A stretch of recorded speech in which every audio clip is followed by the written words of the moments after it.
When the Israelites eventually did reach the Promised Land, the first thing they were commanded by God to do was to destroy all the altars and images that had been set up there by pagan tribes to honor Baal and Asherah. Once more we see an assistance from God that their camp is kept clean. Holiness is paramount. The fate of the world is resting on these people. Instead of doing so, they ended up turning their back on God and worshipping the idols again. The lure of the gods that surround them and the culture in which they have been steeped keeps polluting and sidetracking God's people, and God is constantly disciplining them and drawing them back into Him. The battle between God and Satan for this people group manifests itself as a tug of war, where the Israelites are constantly rebelling and being restored. The determination of Satan to destroy the relationship the Jews have with God throughout the Bible is very clear.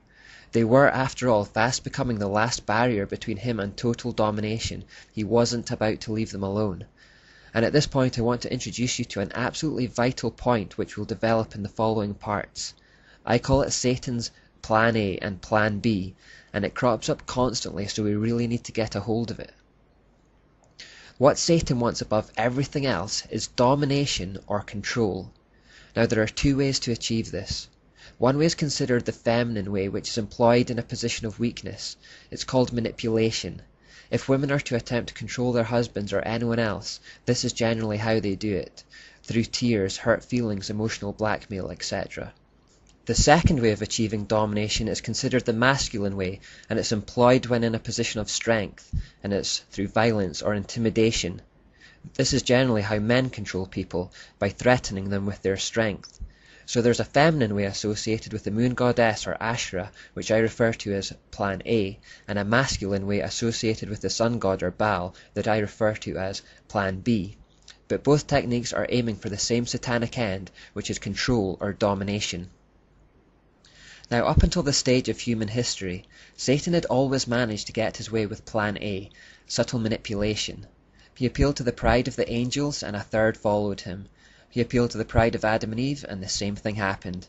After the flood, he managed to influence Nimrod and Semiramis, and satanic polytheism began filling the earth. He must have felt pretty pleased with himself, because in the time period between Adam and Moses, human beings had actually been very easy pickings for him.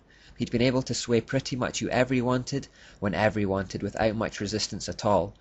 He never had to go to war against humans in an overt sense. He'd merely appealed to their vanity and offered them the world. In the face of that offer, they had buckled every time. Some more examples of this. When the Muslim prophet Muhammad first established Islam, his initial approach to the Jews was the same.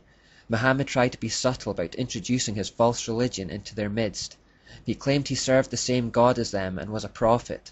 This was Plan A. When the Jews rejected his claims, he turned violent against them and was hell-bent on their destruction for the rest of his days, and this was Plan B. When Jesus was in the wilderness prior to the commencement of his ministry, Satan tempted him with Plan A. He promised him land, wealth, and status. When Jesus turned him down, Satan saw to it that he was crucified. This was Plan B. When Edmund finds himself in Narnia in The Lion, the Witch and the Wardrobe by C.S. Lewis, the White Witch is charming and polite, offering him Turkish delight and hot chocolate. This is Plan A. When Edmund comes to his senses, she goes after him, demanding his life, and she would have had it too if Aslan had not ransomed it. This was Plan B. Plan A is manipulation, and Plan B is intimidation. These are the two ways for Satan to reach the same target, domination. He wants to dominate the earth. Now, up until this stage, Satan had gone with Plan A as far as the Jews were concerned. He thought they could be swayed and tempted to follow him like the rest of the world if he pitched it just right. He was wrong. It had won him some battles, but it just wasn't winning him the war. God was determined enough to keep restoring them to him, to keep drawing them back into him, and to keep forgiving them, no matter how many times they strayed. And so Satan has regularly switched to Plan B. Across the world and throughout history, the Jews have frequently been threatened with extermination, enslavement, and persecution. Hatred of the Jews in nations, organizations, and individuals is often a telltale sign of Satan's influence behind the scenes.